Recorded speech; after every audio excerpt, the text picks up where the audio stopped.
What made me choose the trumpet was that it just always stood out to me out of all the instruments in the jazz ensemble. Trumpet player usually plays the melody, and it's just a strong, powerful instrument. I grew up in a musical family. Both of my parents are musicians. My father is a jazz bassist, Walter Payton, and my mother, Maria, is a former operatic singer as well as a classical pianist. The spirit of the music is, to me, is what people can relate to in terms of music. For instance, people who know nothing about music from a theoretical sense or the technical sense, if they can hear something human, that quality, whatever you're trying to express to them, whatever your experiences have been in life or whatever you've gone through, it's like you're telling a story. And once you make that connection, to me it transcends anything physical or theoretical. It's like on a spiritual realm. And to me, that's the highest level.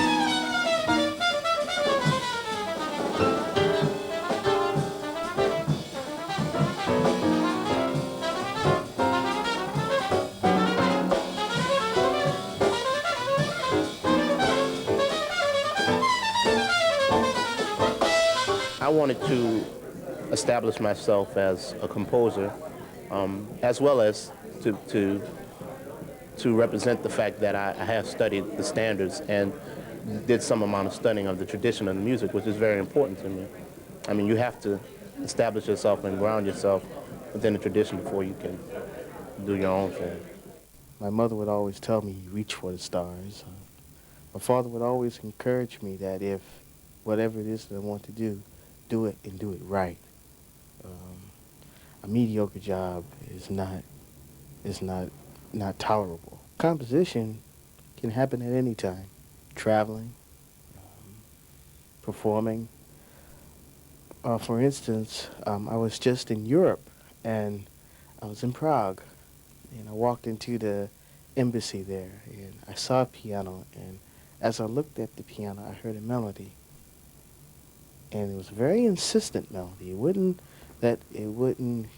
leave.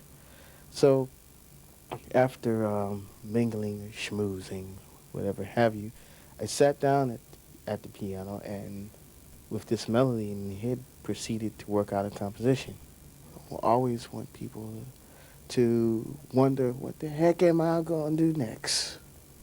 So this record had the Latin feels, waltz feels, stabbing at the classical, interpreting a classical theme in a quote-unquote jazz context, things which I didn't do on the first record.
The whole jazz community, everybody knows everyone. everybody sort of knows what each other is doing.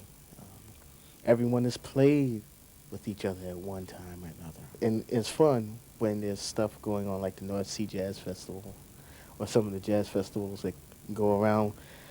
We get so busy in our own going different places. When the big festivals come, we get to see each other and we get to hang out and play and, and shoot the breeze, and it's real fun.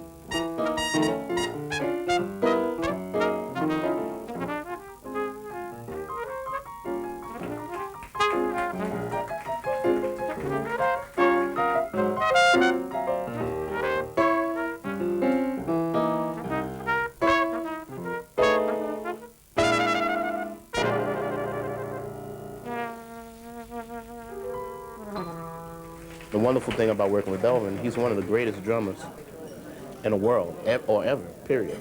And that he was so enthusiastic or so supportive, both personally and musically with us. It's like, God, this is a guy who played with John Coltrane and really, anchored that band. And he would put just as much behind you every night, no matter what we went through every day with traveling and, whether we were tired or sick. He was always, when it came time for the downbeat on the bandstand, that was it. And you had to play. And I'll always be grateful for him for giving me that experience to play with him. Well, I met Wynton when I was about 13 or 14 years old, and went over to his house, and I played some stuff for him. And he's been very helpful to me. He turned me on to the gig with Elvin Jones, who I played with for a couple of years. The first road gig I had with Marcus Roberts. I've done things at the Lincoln Center Jazz Orchestra and whatnot.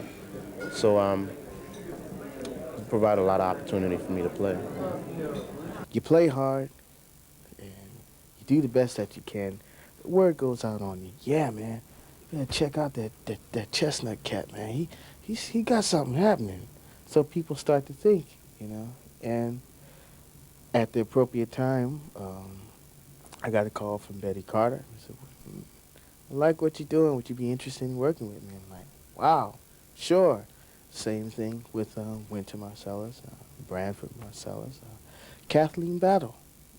I'm not standing still. I'm going forward. They like me now. Wait till later.